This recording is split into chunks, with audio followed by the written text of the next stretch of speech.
support. As a result, the government forfeited $60 million to the contractors, and rail transport in Lagos and Nigeria stalled for over 20 years. One of Fela's hit songs was based on the disappearance of 2.8 billion naira in missing money that was stolen under Buhari's watch as Petroleum Minister and head of the NNPC in 1978. 2.8 billion naira, oil money is missing. 2.8 billion naira, oil money is missing. Then set up inquiry, they say money no lost to you. Everybody. Under intense public pressure, the Shagari government, which took over shortly thereafter from the military regime, set up a Senate probe which traced the money to a London Midland bank account belonging to Buhari. The value of 2.8 billion naira in 1978 was $3 billion, or in today's naira value, 555 billion naira. The existence of this bank account in Buhari's name was later revealed in an interview by the leader of the Nigerian Senate on national broadcaster NTA. When the NTA interviewer reported this, she lost her job. But the woman went to court and presented all the evidence and won a case of wrongful dismissal. Predictably, the first act of Buhari and his cohorts once they were in power was to ransack the Senate and destroy all papers relating to the 2.8 billion naira probe. To summarize the state of security under Buhari's regime, Professor Wole Soyinka expressed shock that any Nigerian would ever contemplate voting for Buhari as a president. According to Soyinka in court, Buhari enslaved the nation. He gloated and glorified in a master-slave relation to the millions of its inhabitants. It is astonishing to find that the same former slaves, now free of their chains, should clamour to be ruled by one who not only turned their nation into a slave plantation, but forbade them any discussion of their condition. A documentary currently showing on Nigerian television, entitled The Real Buhari, gives insight into the state of affairs at the time. The Buhari government, in persecuting its war on corruption, gave the National Security Organization, NSO, unprecedented powers of arrest and detention. The regime enacted the State Security of Detention of Persons Decree No. 2, which gave the NSO the power to detain anyone suspected to be a security risk indefinitely. All forms of freedom were restricted, and there was severe deprivation of fundamental human rights under Decree 2. Under this decree, journalists were hung, drawn and jailed, and more than a dozen press houses were closed down. Labour unions and professional associations were proscribed and banned. The Nigerian Medical Association, the National Association of Resident Doctors, National Association of Nigerian Students, and the Academic Staff Union of Universities. The Nigerian Bar Association later invalidated all proceedings of Buhari's military tribunals.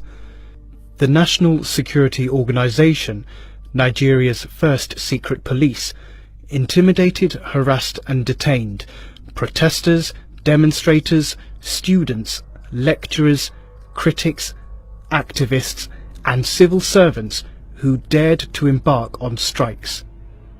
People convicted of other crimes were also treated to severe punishment and denied access to appeals and proper judicial processes. Gladys Iyama, locked in a federal maximum security prison, was a crippled mother of 2 paraplegic children and was the first woman in the history of Nigeria to be sentenced to death by firing squad. The Buhari government knew the implication of executing a paralysed mother of two, and the sentence was secretly approved. The Gloria Okon case was another example.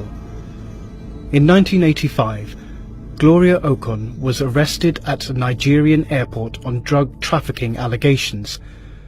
The case was traced to persons in government who had provided security support for their drug couriers. Gloria Okon was said to have died in detention. The cause of the death was kept secret. To date, Gloria Okon is a mystery. On the 20th of March 1984, the Buhari regime launched what it called a war against indiscipline. To little but important everyday manifestations of indiscipline, such as rushing into buses, constituting ourselves into public nuisances, working without commitment. Up to this moment, there has been no formal declaration of war against indiscipline. It is my pleasure, therefore, to declare today the launching day for the war against indiscipline.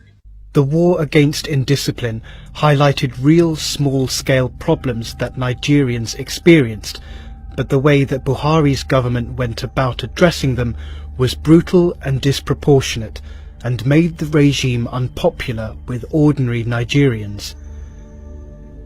Many Nigerians will never forget horsewhip lashes that lacerated their backs for not queuing up at bus stations, or for even dropping a piece of paper. Soldiers beat up policemen on the streets, civilians were regularly harassed by military men. The situation quickly became intolerable.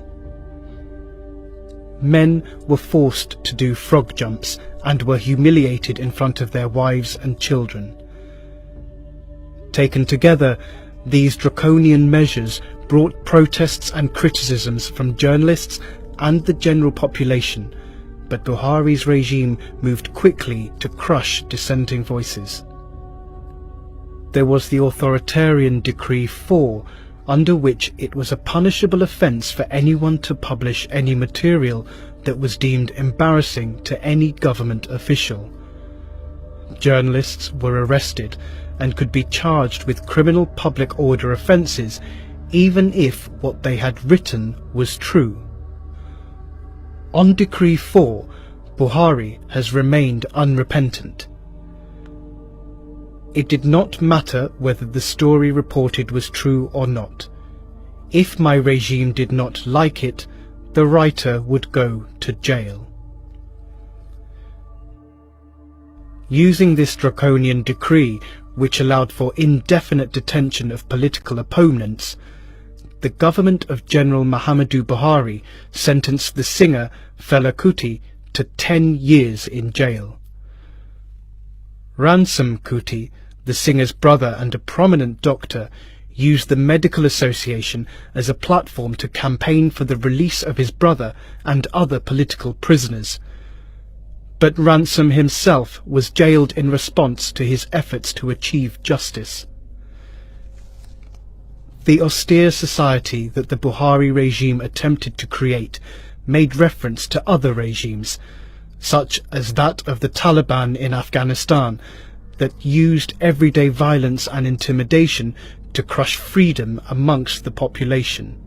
The impression that was created in the minds of people in the time of Buhari, especially Buhari and Idi